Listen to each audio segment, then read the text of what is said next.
Welcome back to the King of the Bean. Hey, I'm your host for this week, Ian, and always. Ian.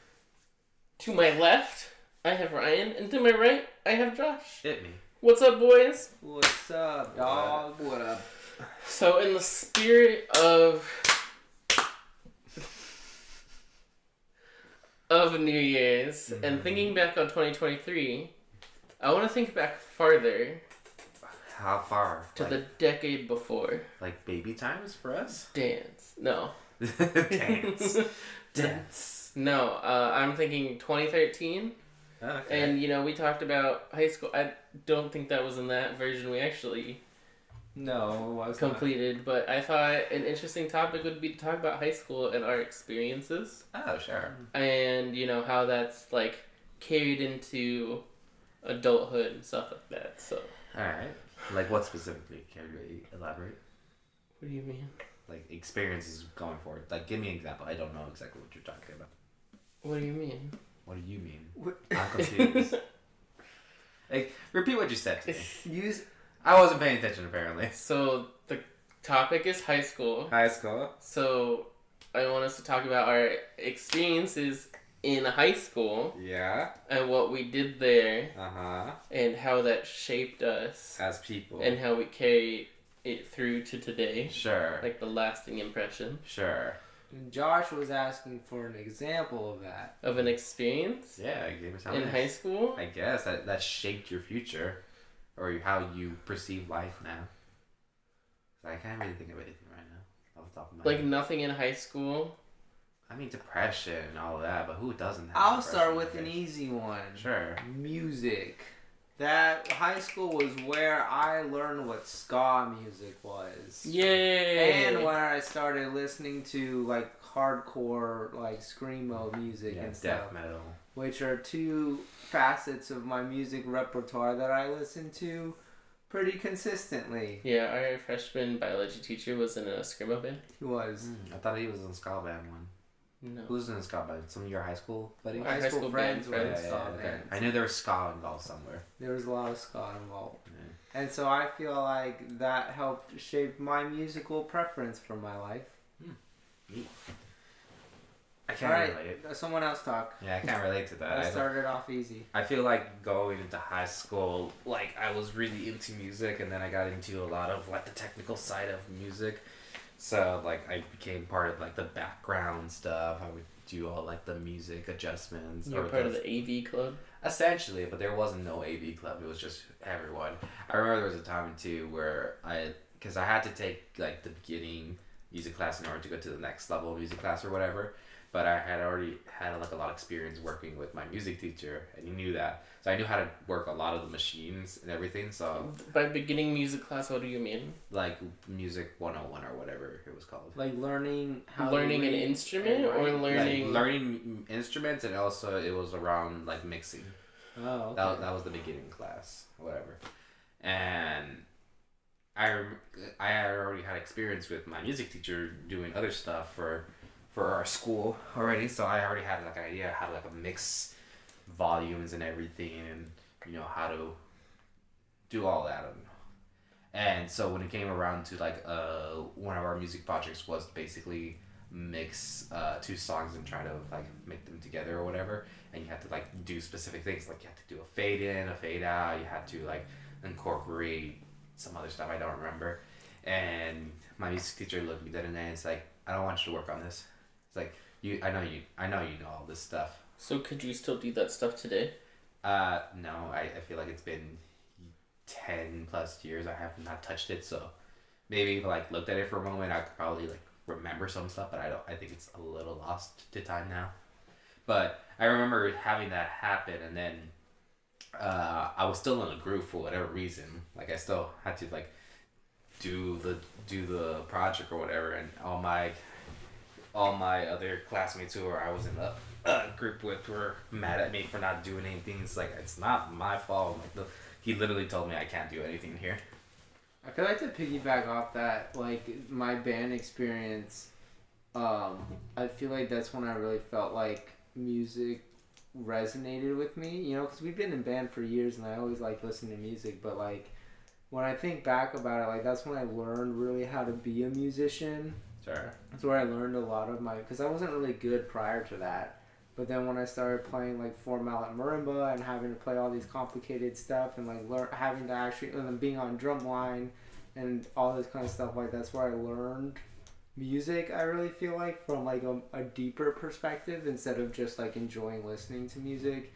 And I feel like that's where drumming really ingrained in me.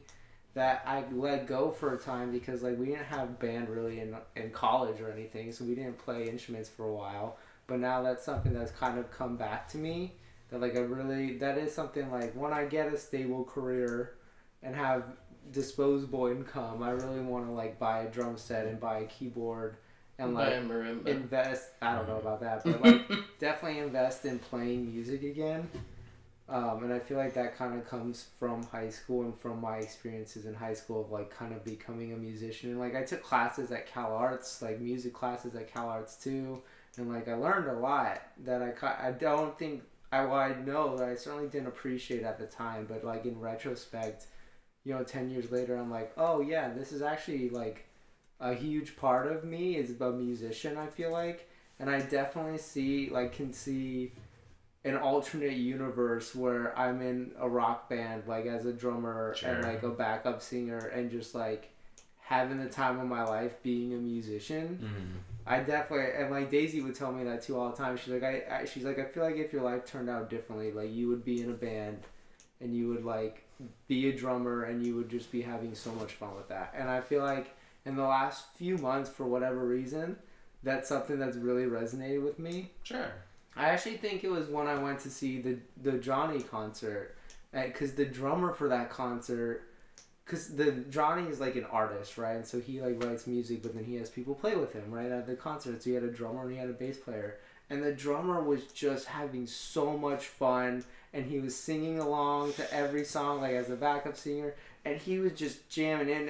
And like that was like the first time it kind of clicked where I'm like, I could totally see myself doing that. Just having fun, playing music, jamming out, and like enjoying that lifestyle and that part of me. So I feel like that all like when I'm thinking back now, listening to what you were saying about mixing music and like, I think that all stems from high school, and I think that that's definitely something that I didn't appreciate at the time. Mm-hmm. Stay tuned for the King of the Bean music album. Yeah. I would love to write such music. Great hits as other. Wait, what was the one you said yesterday? I forgot already. That was really funny. It's very in the moment. You gotta write this stuff down. No. We don't write anything down. No. Yeah, I did some voice. That's why I said we gotta write this stuff down. I did some like voice like recordings of some things. I just don't remember what they were. Okay, so I want to take a step back because I feel like what I said I wanted to talk about, you guys put all those words together and are trying to talk about it.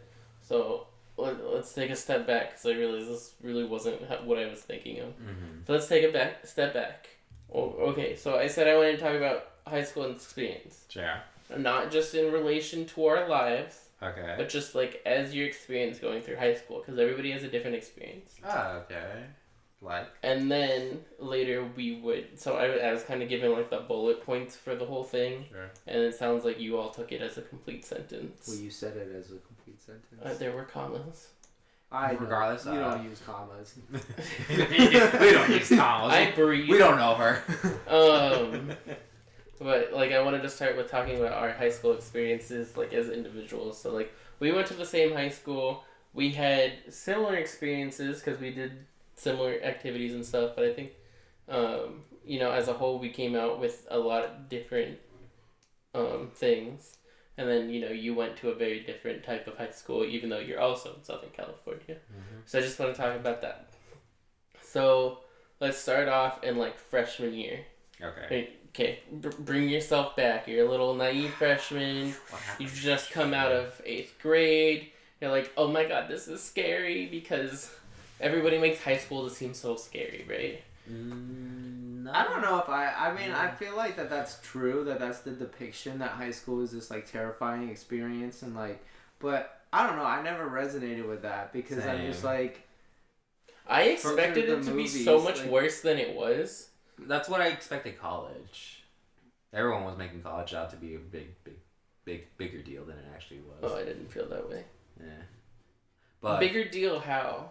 they were making like, oh, you know, in college the teachers are not gonna take this way. You know, they're gonna be a lot more serious. All my college professors were. That's what all my teachers said about high school. chillest. Nobody said anything really about college. Yeah, everyone was telling me about college about that. But freshman year, going into freshman year for me personally, I didn't experience any like panic or whatever you want to call it going into high school. Because for me, I was kind of just like, it was the joy of being a kid. You know, you're just living day by day, and you don't really care about the future all that much. So, but like, because your experience is unique, right? Because you didn't go to the high school that like everybody else in your middle school went to, right? Not really. You went to a different high school. Technically, yeah. And I only went there because my friend was going there. Yeah. Which friend? Tony.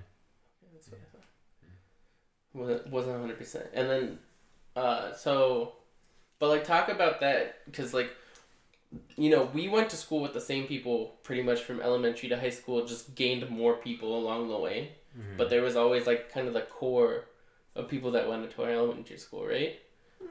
I mean, yes and no, right? Because the elementary school we went into fed into the junior high that most people went into, that fed into the high school that most people went into. Mm-hmm. But I would say that while a lot of those people were there in junior high and high school, more so in high school, we didn't really interact with a lot of them. Well, yeah, but it would. I mean, I think like they existed in the same a sense of comfort though of seeing the same faces you've seen for so many years, right? Like even if you're not super friendly with them or anything. You're like, oh, I see that person. Like, you know, there's a sense of like I know what's still going on. Like there's familiarity. Sure. And especially when you're going from junior high to high school, which seems like such a big jump. You know, it's good to have that sense of familiarity. But, like, you didn't have any of it except for Tony. Can I piggyback on that real quick? No, that's not true either. Go ahead. What do you want to say to comment on that? Yeah, because, like, even though I, like, only had Tony or whatever going into high school, like, I still knew a lot of people who went to the same school. So, my school, let me tell you, my graduating class was about a little over 100. So, it was a very small class. Yeah. So, the people who I saw at my high school, a majority of them were people who I, like, went to elementary school with, or at least went to middle school, because my middle school was huge. I think my graduating class in middle school was, like, how many was it? Like 300 or something like that. I don't actually remember off the top of my head. See, to me, that's still tiny. Yeah, but it's bigger. Yeah. But I had a bigger class, and a lot of people who I went to high school with were people who I went to like middle school, or some people who I went to like elementary school who happened to go to a different middle school and whatever. There was did you, going into high school, did you know most of these people were going to be the same, or did you? No, I didn't really think about that, honestly speaking. What did you want to say? I was just going to say that reminded me of, for me, one of the worst parts of college was going from the school where I knew a lot of people and had a lot of friends and like a core group to going to a school where I knew absolutely nobody except for him. College was kind of scary because of that. We didn't even really hang out much. I mean, we lived together with Auntie, but like aside from that, we didn't have any classes together. We would have lunch sometimes, but not always. So it was a very like isolating experience. I know that this is we're talking about high school and, you know, my topic. But that brings me to, do you remember the very first day of college where it was crazy? It was like a Thursday. I was trying to meet you for lunch, and I called you because I couldn't find you because we agreed to meet outside the library, but you weren't there, and you were like at the car or something, and there was like this whole thing, and then we were like, go here, but then you weren't there, and all that stuff. Do you remember that? No, not at all. Oh my god, it was so stressful. I was trying to find this guy to have lunch, because he's the only person out of the thousands on that campus that I knew. Yeah. And it was like finding, like, where's Waldo? Like, Was my phone not working or something? No, you were talking to me. I mean, for a while, I don't think you were. Were we just like replying each other? And then, yeah, I think it was like hard to get a hold of you at first, and then we were like missing each other, even though like before we got to school that day, we agreed like we're gonna meet here. And you weren't there, but also that's because outside the library and that whole quad right there was packed. It was packed with people. Because the thing is, on Tuesday, Thursday schedule, the hour between 12 and 1 is when like a lot of clubs meet and stuff. And it was the first day. It was the first day, so everybody's trying to do recruitment. Everybody's trying to do this stuff for like the new freshmen and stuff. Probably wasn't the greatest place to like meet, but we didn't know. It was the most familiar place to us. Yeah, we didn't know. So it was crazy. Did you guys do clubs in college? No. Okay, me either. We didn't do anything in college, but we can talk about that later. Mm. But yeah, in high school, I do think, because I liked that, you know, even though, like, sure, there's a lot of new people, it's like there's always somebody in my class that I'd seen either in junior high or elementary school, and I'm like, I know you. And, like, most of the people that we went to school with in junior high were in our high school classes, so it really wasn't that different, but it was, like, there was that comfort of, like, I know most of these people. Sure. I got very familiar with everyone considering my class was so small. Yeah. And, you know, like I was saying, like, there was a good amount of people who I saw going into this high school that I went to, and then a bunch of them who went to like the high school that everyone went to and whatever. And sure, I didn't really talk to them, but no, going into it was never really a scary thing. Like, I feel like back in the day, and maybe still now, I'm a loner at heart, where I can be by myself and I could be perfectly fine. And everyone else seems to have an issue with me being by myself. Mm. That's how I kind of interpret it, because I'd be alone, I'd be like doing my own thing, and be like reading or something, and then some random people was like, "Oh, you're all by yourself. That's so sad." And it's like, "Excuse you." I was okay. Yeah, I'm enjoying myself. Mm.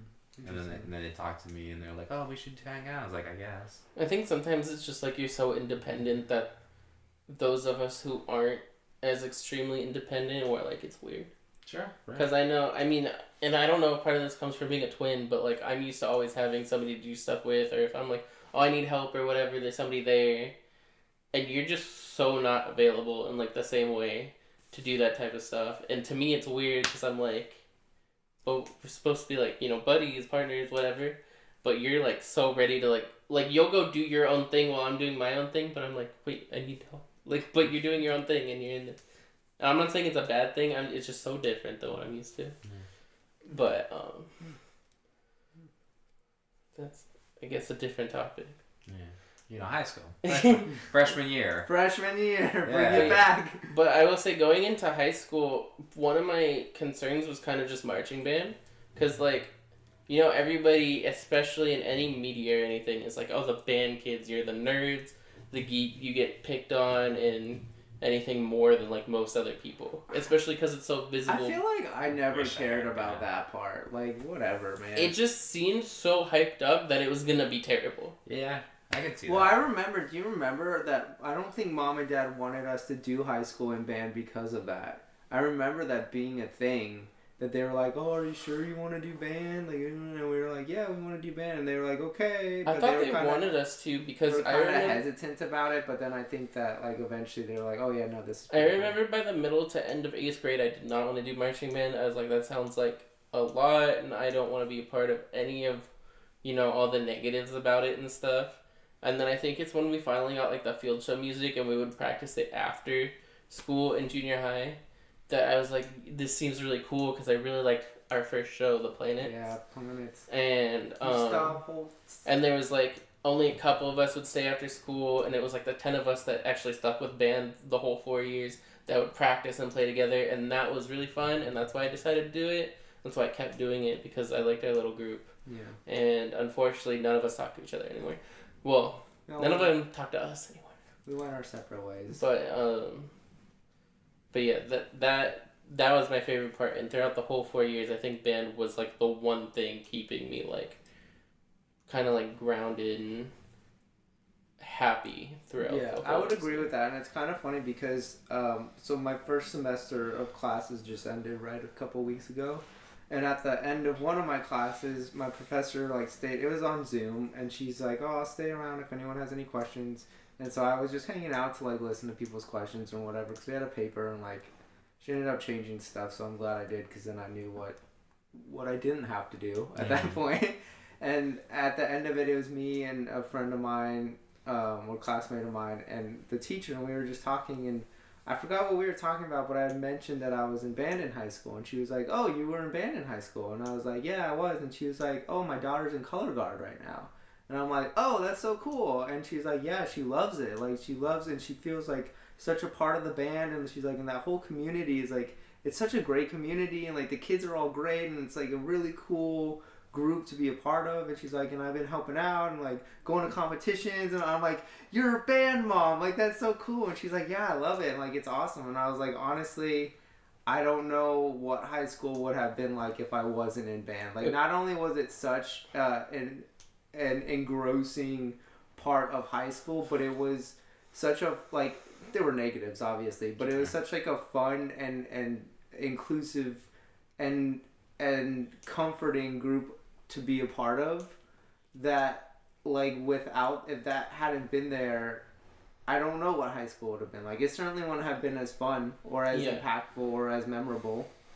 Yeah, because I mean, and so our first experience for high school, so being in band, we start the summer before is when we start preparing stuff. Because, you know, you have to have your show ready come like end of September is when competition season starts. And like, I always knew as a competitive person, but with band, I was just like, oh my god, like, so into it because it's so much fun. But like, you know, we rehearse like maybe once or twice a month over summer. Yeah, the band did. The drumline was like a weekly thing. Well, yeah, so the band did that, and then we would have sectionals where we got to hang out with our section, which is like if you play the same instrument, that's like a section. For people who might not know. So like they would do their drumline stuff, but they had specific drumline instructors. So our freshman year we had one, kind of. His name was Mike. He was a funny guy. Oh, I thought that was Hector. Did he not come until second? Hector didn't come. I think Hector was junior year.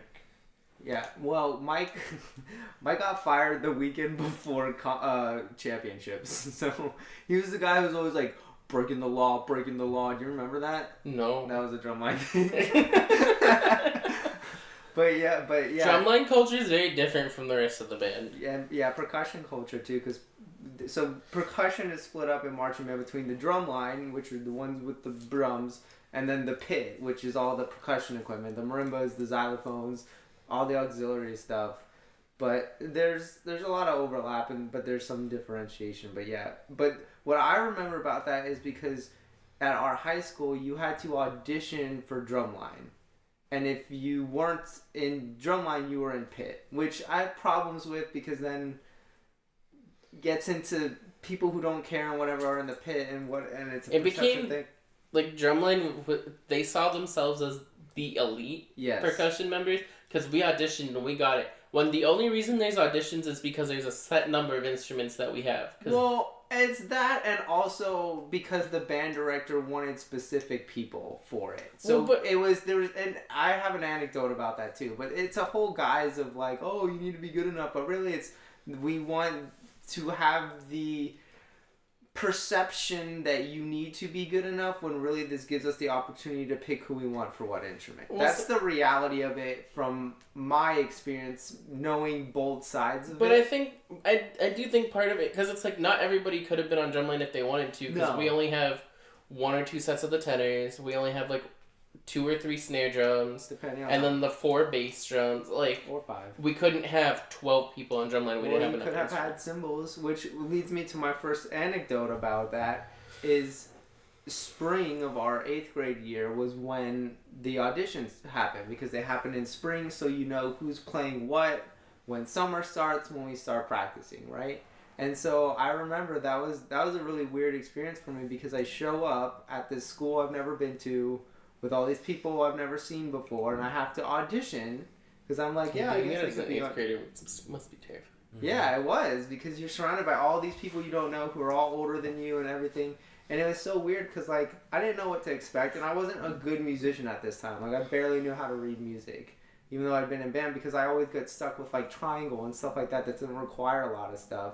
So like I know how to count to 4 150 times and then hit a triangle, but other than that, you know, like I wasn't very good, and so I'm there, and I was like auditioning for like the bass drum, I think, because I'm like, oh, that seems kind of cool or whatever, and like you have to be like a junior or senior to do snare or tenor, I don't know, there were like rules or whatever, so I'm like whatever, so I did it and it was fine, And then I know a couple of the drumline kids came out of the band room and was just like, "Oh, we need somebody to do cymbals, otherwise Kier's gonna quit." And they're like, "Whoa, we need somebody to do that. Hey, why don't you do cymbals? Because otherwise Kier's gonna quit, and we don't want Kier to quit." And I'm like, I don't know who Kier is. I don't Who know the what fuck is that Kier? means. I don't know what do cymbals mean. What are you talking about? But I was like, okay, I guess so. So I went in there. And, like, having no idea what to do, I picked up the cymbals, and I'm like, you kind of hit it like that, I guess. And they're like, all right, good enough.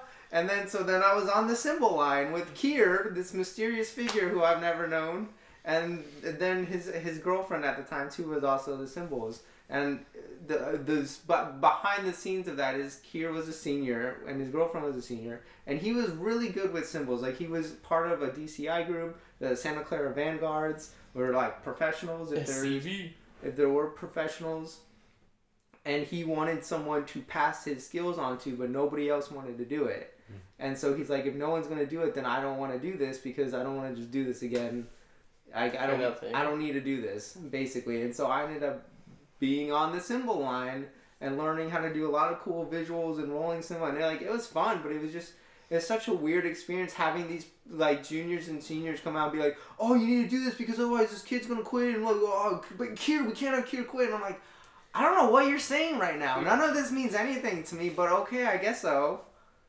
So it was just like, it was a weird. And they tried doing a lot of cool visuals, and then they would either get cut or called monkeys. Oh yeah, so we were doing, because like Kier, like I said, he was basically a professional at this. Like he was really good at coming up with visuals, which is a lot of like flipping cymbals or rolling cymbals or doing all this cool stuff, and it was fun. It was fun to do. Like I'm glad that was my introduction to band, even though it was crazy at first, because it was a really cool, different aspect of it. And a very showmanshipy aspect of it, which was cool. Because again, like cymbal music is not hard. You do some crashes. We put in some rolls because it's fun, which is cool. If you know how to roll cymbals, that's a very niche skill, but like it's fun to be able to do. It's you like think roll. You still could? It's like roll. Yeah, I think it's like rolling a tambourine. Not a lot of people know how to do it, but it's fun. But like there was one that we were doing called the Viper, which basically is the three of us, and you can do this in a whole line. But basically, the person on the left goes down and you roll your cymbal out like a blade, and the person in the middle jumps over it, and then the person on the right swings on the inside and they duck. So it's like a jump and duck kind of like twirly gig thing, right? Sure. It's dangerous because if you hit them, that's gonna hurt. If they jump too early and land on your hand, that's gonna hurt. But so I remember Kier brought this up and he's like, "All right, guys, I want to try this." He's like, "Do what I say and commit to it, because if you hesitate, we're gonna get hurt." Who was in the middle? Kier was in the middle. I was on the left doing the low sweep. Imagine putting the freshman in the middle. His girlfriend was on the other side doing the high sweep. And so we practiced this one morning, perfect from the get-go, right? And we showed the drum line, we practiced it a few times, we were like, "That's freaking awesome." And we're like, all right, it was like a Tuesday. Do you remember which part of the show? It was in Jupiter somewhere. I don't remember exactly. And so we're like, all right, tonight we're going to do it. And the band director's going to love it, and it's going to be awesome. And so we get to the part in the rehearsal where we're doing like a full run-through of that song, I think. Or like a half run-through, but it had that section in where Kier wanted to do it. And we're like, all right, we're going to do it. So we get there, we do it, perfect. It was awesome. The drum line behind us was like, "Guys, that looks sick as hell. That was awesome." And we're like, "Yeah." And we hear over the microphone the band director immediately going, "Cymbals, you are not the monkeys of the band. You cannot just do whatever you want," and just yelled at us. And Kier, I thought he was going to discus toss his cymbals up into the freaking booth because he was so mad. So we have the football field, right? And then the booth's like all the way up here. Like at the top of the bleachers. And he was so mad. And everyone was like, "What did you guys do?" Because like no one else saw except for the drum line because we were in the back. And yeah, it was just, it didn't always go over well. But weren't you the same ones that when you did something, that's when the judges were like, "That was super effective"? Yeah, because the visuals, if you do them right, and I that was the only time I did cymbal line. Ow! You need to stop doing that. But that was the only time I was on cymbal line, because then I played marimba and I did bass drum and snare drum and other stuff. Because Kier left and there were no cymbals. Pretty much. But like, I kept telling him, like, we should have a cymbal line. Like, I'll teach them. I'll do it. Like, I want to play marimba. but I would teach them how to do it, and I would take time to like practice with them and teach them how to do flips, how to do this. We could talk about visual stuff because it's cool and it works. When it works, it works. You know, because there's nothing better than like you flash your cymbals and all the lights in the stadium are reflecting off of that, so you see it. It's eye-catching. When you do the rolls, you can hear it, even if it's not super loud, because it's a very distinct sound and it adds layers to the visuals. It's like good color guard routines that really pop when you do them right? But they never wanted to do it, and so I'm like, whatever. But that was my introduction into high school, was being thrown into a thing I didn't know what I was doing, and then being called monkeys. So, you know. But also being super effective. Like effective. a hydro pump to your Charizard. Dude, that was what so we were listening to the band tapes because the judges have recordings, and sometimes we would get to listen to them. We would always we would have a competition on like a Saturday. Sometimes it was a Tuesday, but usually Saturday. And then Monday morning, what we would do is we wouldn't rehearse. We would just chill in the band room and listen to the judges' tapes. Yeah, but so we were listening one day, and one of the judges said, like, wow, that cymbal visual was super effective. And one of the drumline guys was like, that's like a hydro pump to their Charizard. And everyone was laughing. It was really funny. It was a good moment. But yeah, this has become a marching band podcast. But that was my introduction to high school, was I don't know what's happening, basically. Same. But just kind of rolling with it and being like, this is where I'm at now, and I'm going to do my best. The only time I forgot a visual was during championships. The only time. I nailed all of them, and then Kier had added one the week before, and it was really simple. And it was like a really simple part, and we're doing championships, and it's this part where we're like marching backward. Like, we get to this point, we do the visual, and we march backwards.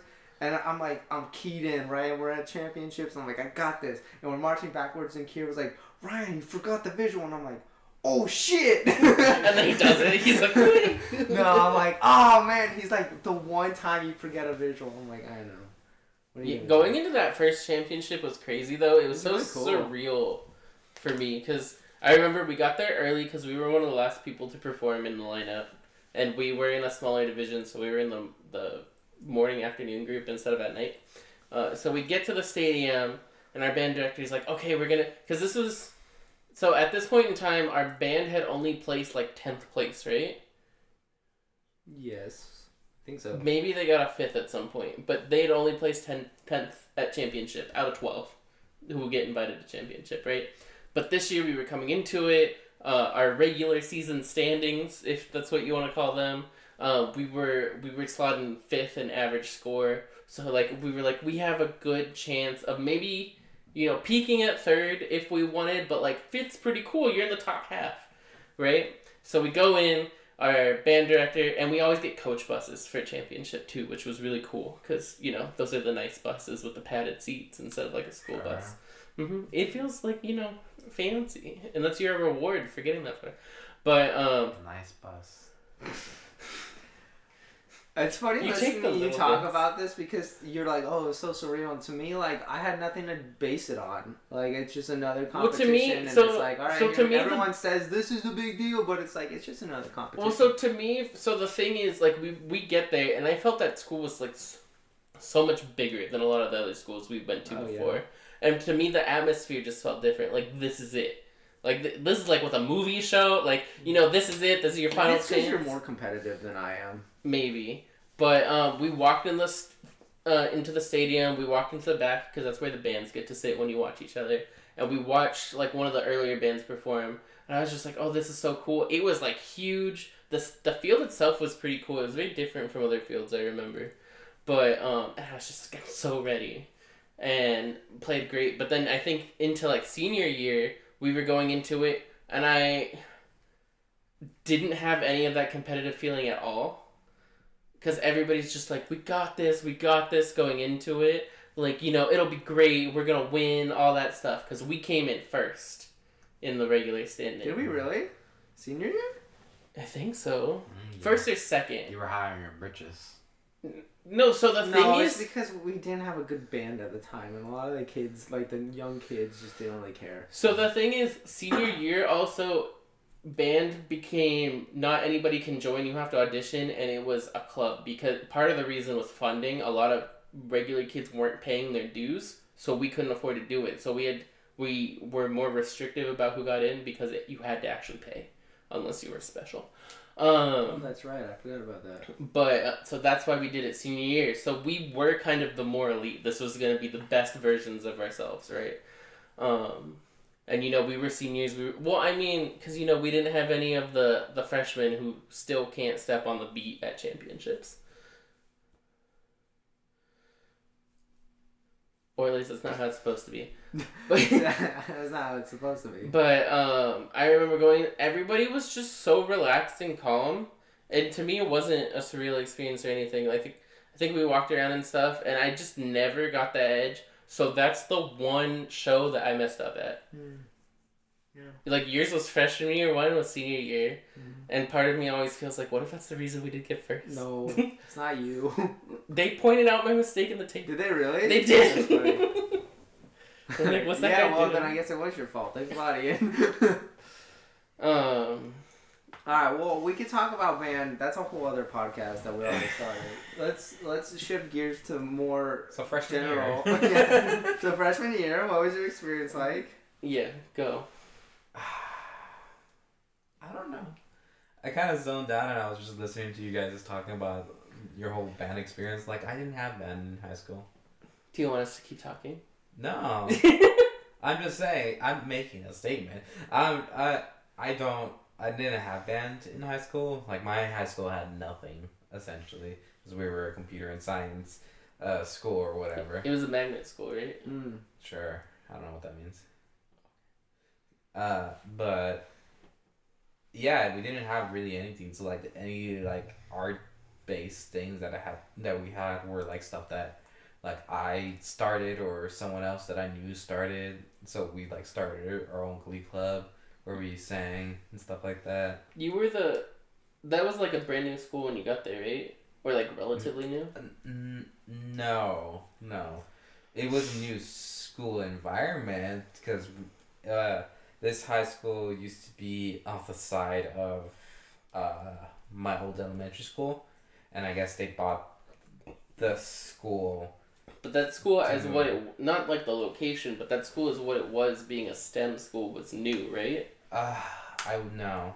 I what's new to you? Because I think it was more than 20 years that it's been around. So as a STEM school? I think so.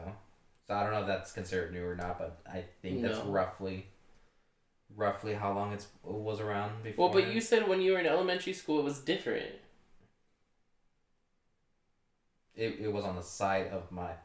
So, let me explain before more interruptions happen. So, my elementary school had the high school on the side of it. And that was my high school, essentially. And then when I got around to high school, it got moved from that area to its own different location. But it was still the same thing. They just moved the location of it all. Okay. So we went from being the side of an elementary school, apparently, to an elementary school. Because it was a very tiny school. Yeah.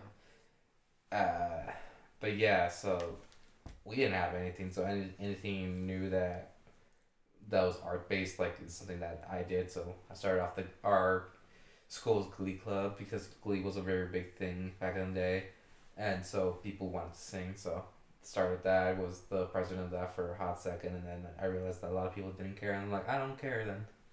If people are not putting in the effort, I am not going to put in the effort for this either. My school would do a lot of like they call what was it called? It was like a jazz band thing that wasn't jazz band at all. It's what are those coffee shops that you just like play random music or whatever? It's called something specific. I can't think of it, but we had like a little night in where people would just go in and like perform songs or whatever that were all like instrumentals or whatever. We had something similar. It's called jazz pop, and it was like choir and jazz band, like playing jazz or doing dancing or singing or whatever. No, that wasn't us. We were just all in the lunchroom, and then people would go up and be like, all right, and the next person playing. Like an open mic night? It kind of like an open mic night, yeah, essentially. And that was like one of the big things that we did. Talent show? No, it wasn't a talent show. But yeah, that was like the only big thing that we had in the day, and I would help out with like the process of that because that was like an annual thing that they always did. But other than that, I didn't have anything like creative going on at my school, sadly. What about? He Okay, raised go. his hand. Yeah. What was your education like then there? Like, did you take a lot of like honors and AP classes? Were those offered, or was because it's a magnet school, it was all kind of up to the higher caliber? No, those were offered. Those are the classes that I can apply for or whatever the process was for it. I didn't do any of them because all the things that I was thinking of doing, I strived to be a psychologist back in the day, and then when in my head I was like, I don't need to take a fucking AP Calculus class for that. That's not necessary for me, so I'm not gonna take any of those classes. Did you have a lot of AP classes, or was it very restricted? It was like a. Was it mostly just like math? For those of you who don't know, AP means advanced placement, and at least at like our school, there was a regular level class, which was like for your grade level or whatever.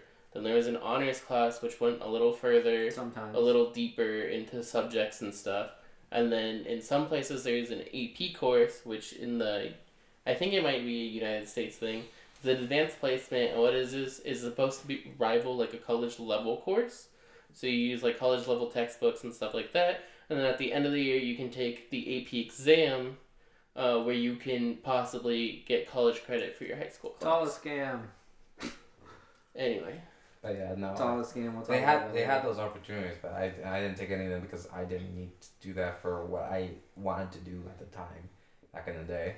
So I just never bothered with that. I went through high school honestly very just like doing the minimum of everything, and that was also a time in my life where like I was dealing with my identity, not just like with sexual orientation, but just as a person, because all my life I was compared to my brothers, and I wanted to strive to be something different than that. Well, and this school was the first school you went to that your brothers hadn't gone to, right? Yeah, that too. So that's why you finally got to explore who Josh is? Nope. So that's the other thing. Going back to freshman year, everyone referred to me as, oh, you're Johnny's brother. Oh, you're so-and-so's brother. The teachers or the students? Both. How did they know your brothers? We all look the same. But they didn't go to that school. There were people who moved to that school who worked at the school that they used to go, where all my brothers went to. Then they went there. I see. So you tried to escape. I didn't try to escape anything. I'm just saying that it followed me. So maybe you were hoping to escape. Sure, on a subconscious level, why not? And then they all ended up. Yeah, everyone was referring to me as so-and-so's brother or so-and-so's brother. And I was not Josh. Yeah. Which, fucked with my identity a lot growing up. And that was something that I had to deal with freshman year all the way to like senior year. Mm-hmm. Not fun. Mm-hmm. But yeah, I didn't have anything too crazy going on. There's a lot of scandals going on in my high school. Those are fun to listen to. Yeah. And since everyone knew everyone in that small, little prison that was my high school, like news got around real quick to everyone. Oh yeah. So like as soon as someone was like, having relationships with like the teacher or whatever, everyone knew by the end of the day. Yeah. It's crazy. That is crazy. But yeah. That's my experience in high school. Not so super great detail, but like some detail. Mm-hmm. Mm-hmm. Would you say you had a good quality education at your high school? Nope. What made it bad quality? So I feel like part of it with education and altogether is like finding ways to like teach students who don't want to be there, and that's hard, and I understand that. I feel like I didn't even get that much effort to begin with either. I feel like they were just teaching us how to take a test. Yeah. If you what is that thing? It's like, oh, if the first answer was A and the second answer is B, it's most likely not going to be A or B for the third one. And stuff like that that just was not teaching you how to intake information and like really hold on to it. It's just teaching you patterns that you can notice to help you better. How to take See, these standardized tests that are not going to benefit you at all once you graduate. So you feel like the whole year they were just preparing you to score well on the test at the end of the year to make their school look good? Yeah, 100%. I would in fact, that concur was with this that whole for our thing high too, school thing. because our school was 65 in the whole country, I think. So, somewhere around that. I don't know where it is now. But I remember the day that, the whole standardized testing to be like, see who's the best school or whatever. The whole month we were just learning habits on like how to take the test, and also they were basically telling us and giving us the answers like, oh, what's going to be on the test. Yeah. And then there'd be weeks where there'd be like other people who came to the school to make sure that everyone's still doing what they're supposed to do. And then that week we went back to learning our regular stuff, and then as soon as they were gone, we go back. Because I feel like we definitely did a lot of test prep, but that was only like close to the end of the year when we did the standardized test.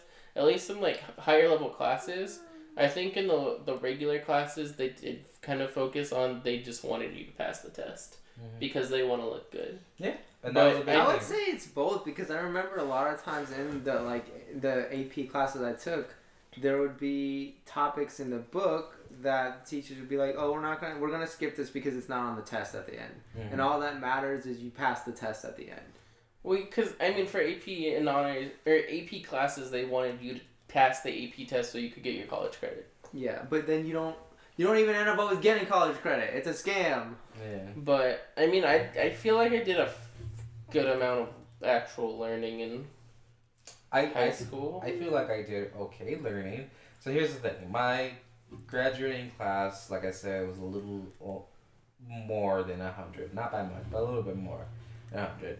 I was doing the bare minimum of my class. I did not care because grades to me was just an arbitrary thing. That was like, as long as I can pass and I'm able to get to college, that's all that really matters. So with all that being said, I was still probably in the top 15 in my class. Yeah. Because, again, arbitrary. Like, no one was doing all that well to begin with, it looks like. And I know where I was at. Where do you think that comes from? What do you mean? The fact that none of you cared. I don't know. It might have been. Or that it felt arbitrary. I don't know. I feel like our generation, and specifically my year of high school, like there was a lot of students who just talk back to teachers because they were like, I hear what you're trying to say, but you're not teaching us anything, and we can smell the bullshit. And so because they quote unquote smell the bullshit, they stopped caring as much because of that. But was it real bullshit, or they? Yeah, I would say fake bullshit. I would say there was real bullshit, and obviously there was just the people who were just using that as an excuse. Because I mean, I do think a lot of people are more like, they feel like school's not useful, and that it doesn't actually teach you anything, or it doesn't prepare you for life. And while I think it doesn't prepare us the best for life, I mean, learning like history and like how the world has come and society has come to be what it is today. Like, we learn history so we don't repeat past mistakes, even though we keep doing it. So funny you say that. You guys remember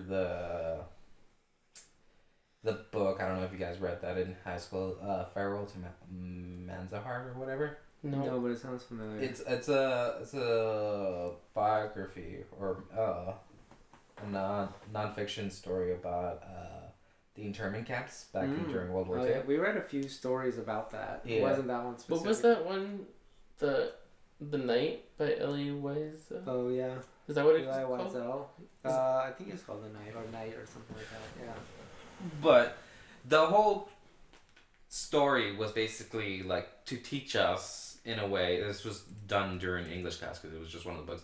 Yeah. It was basically teach us like this is a part of like American history, and it's important for us to know about that stuff.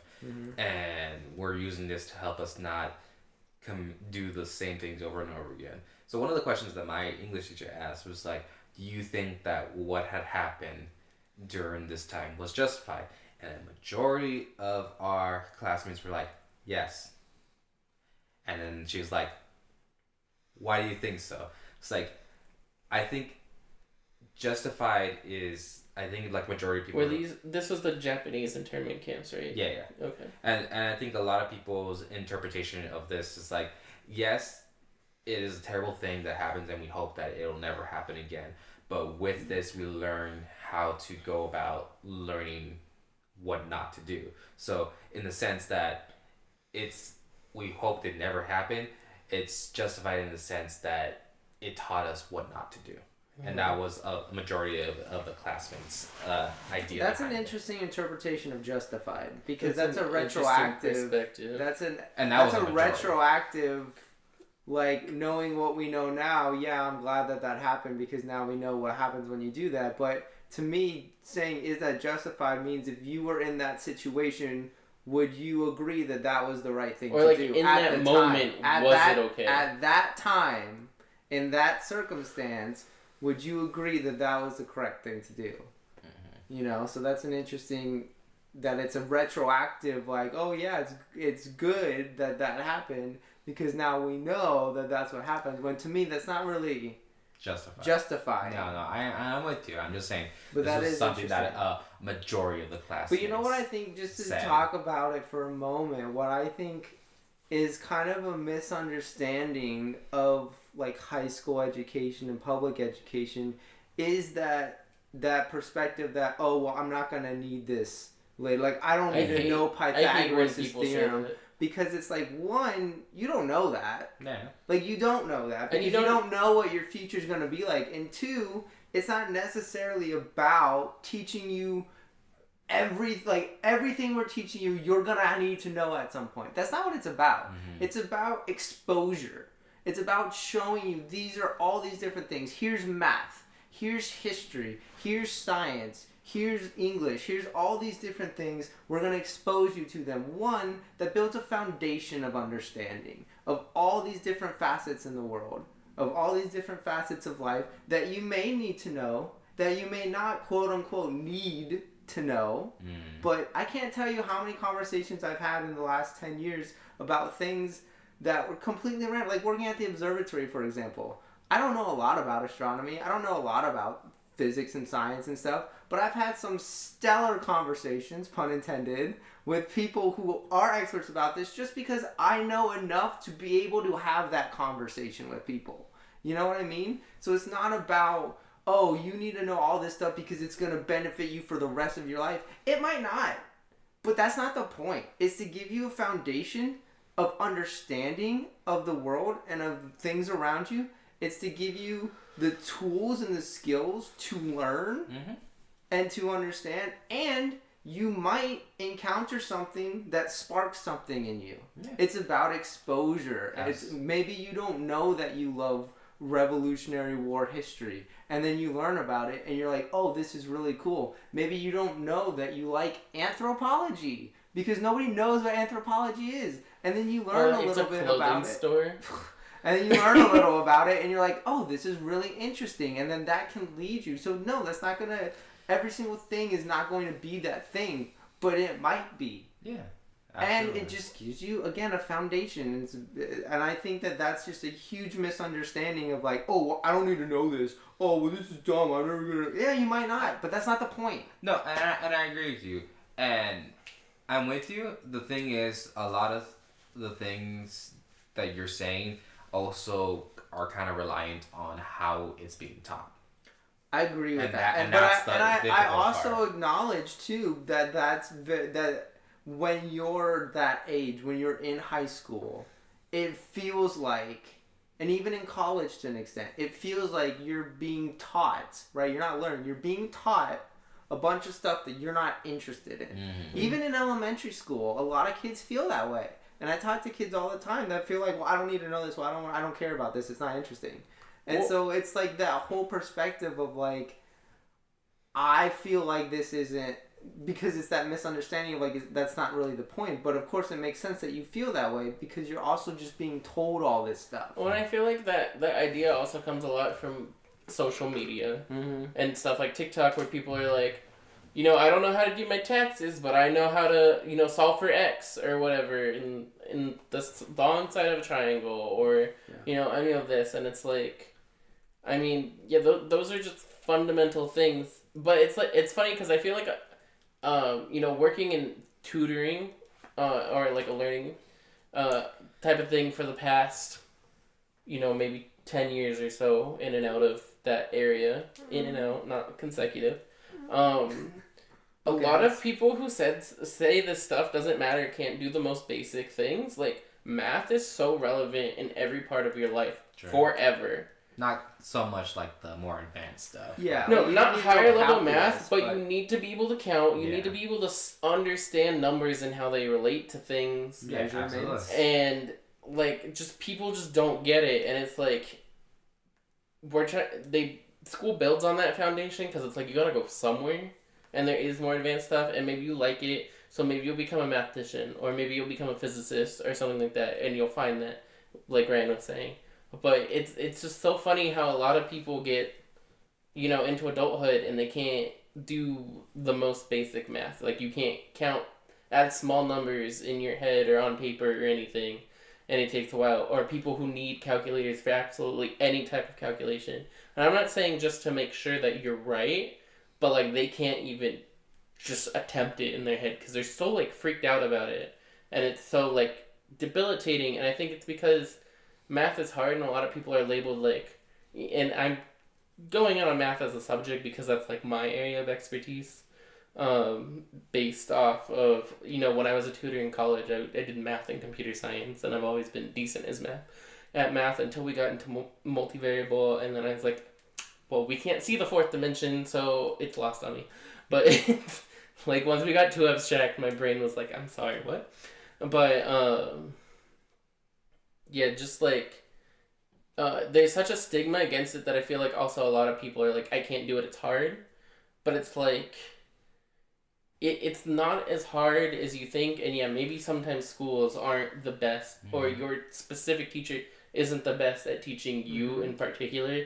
But these are still very valuable skills and things for you to know in terms of other subjects that will help you in the rest of your life. Like, and it's good when you're an adult to be able to not have to rely on other people or technology for every little thing, because what if that doesn't work one day? Or what if you can't reach that one person You're like, maybe you don't have self-service, so you can't Google the answer. Like, it's good to have such a basic foundation of things so that maybe you can figure stuff out, or... have an educated guess, because also, like, if you ask somebody for help, I mean, we talk about bullshit detection. If I don't know anything, it's so much easier for somebody else to take advantage of me, because I have no idea what they're talking about. Sure. Like, that's the thing, too, is, like, if you don't understand what you don't understand, you don't even know what questions to ask, right? You don't even know what you don't know. It's just, I don't know. And then the whole reliance on technology, like, that's a huge problem for kids these days, because they're like, I just have a calculator. It's like, not always. I mean, maybe, yeah, because you have a phone in your pocket now, but if you don't know how to use that calculator, if you don't know what to put in that calculator, if you don't know what to Google, right? If you don't, it's like, I don't need to know stuff because I could just Google it. Okay, what are you going to Google? Yeah. You don't even know what question to ask. So if you don't even know where to start, all this technology doesn't do anything. Especially, like, where we come into AI and all this stuff, and that can be a future topic. Yeah, probably. But, like... Having more information to better curate your questions will give you the responses you want, but if you just ask it like a general thing, it's going to give you the most broad answer ever. And then you have to narrow down, and knowing how to do that is going to be a tool that a lot of people need as we enter this new AI world. I think critical thinking skills are more important than ever and more absent than ever. And I think that that's a huge ongoing issue. Not even just with kids, just in general. In general. Like, you look anywhere, like, critical thinking is deteriorating quick. But it's at a time when it's like, pseudo-important to not have to worry about it, right? Like, people think, like we were saying, like, we have all this technology. We have AI that could do this. We have Google that we could just look up. That we have calculator. We have all this stuff. But again, if you don't know how to use it, and how do you don't know what to trust do it if you don't know anything about it? Exactly. You don't know what's fake, with deep fakes. Like, I saw a video the other day of, like, what was it, New Year's at Hogwarts, and it was a bunch of, like Harry and, like, Professor Snape and Dumbledore on a drum set, and, like, everyone, like, partying for New Year's, and it looked pretty real. And if you don't know, like, this is obviously not real, this was made with AI or made with deepfakes or made with whatever, like, you're not even going to know what's real and what's not real. You're not even going to be able to sift through that. It's all, the barriers are already getting difficult. And so if you don't have that ability to that foundation to understand, like, okay, this is what this is what that is, this is what I need to ask, this is what I don't know, like, you're just going to be lost entirely. Yeah, absolutely. Critical thinking. Yeah, so I think this podcast went on a while, and also Highest freshman year, right, guys? Yeah, freshman year. And also this was a tangent podcast, Yeah. kind of Sorry. about high school and learning and marching band And education and yeah, marching band. a lot of, like, 20 minutes of I marching band. mean, I always like to talk about marching band, but because that was the best part of high school. But so when I say high school, marching band's right there in parentheses. We'll do a spiritual part 2 and get a bit more into other aspects. I'll talk about the scandals that happened in my school. Oh, that's a good topic, scandals. Yeah. But yeah, No, so for now, 3. that is high school part 1. We look forward to talking about it again at some point if we can remember what we need to keep going off of. And, maybe we'll get more into our individual experiences. Which was the point that we didn't get to. Yeah. But, yeah, so I guess now it's time to choose the next person. Why don't we just say it's Ian? I'm gonna go... I want to do red again. Alright. I was gonna pick blue, but that's a cop-out. Orange. I'm just gonna pick green. So I have 2 green. So I have 1 orange, 2 yellow, and 2 red. Oh, that's an orange red. I would say it's primarily. Ooh, red. that looks gross. I actually don't like that at all. I would say it's That looks primarily diseased. red. That Do looks we? diseased. I think we need to switch out our beans. Yeah, probably. I'll eat it. Don't. If there's one thing we can agree on. Josh should not eat the diseased beans. Is this one all orange? Okay, we're still recording. That's all. Wow, that's orange. That's Primarily very orange. clearly orange. Yeah. That's something we can also all agree on. What if I told you it was red? Wait, No. so is it me again? What did you choose? You chose Orange? orange. Oh, then yeah, I It's guess. 5 orange. But what about all of these? I don't know. Ryan chose red. You're Yeah, questioning. That's diseased. that's diseased. I'm yellow. There's more in the whole pile. There is more orange than there is red. Yeah. Okay, bye. Ian, Don't forget to like, comment, and subscribe. to Ian's dynasty once again. Yeah. Bye. Bye. Alright, who has the mouse?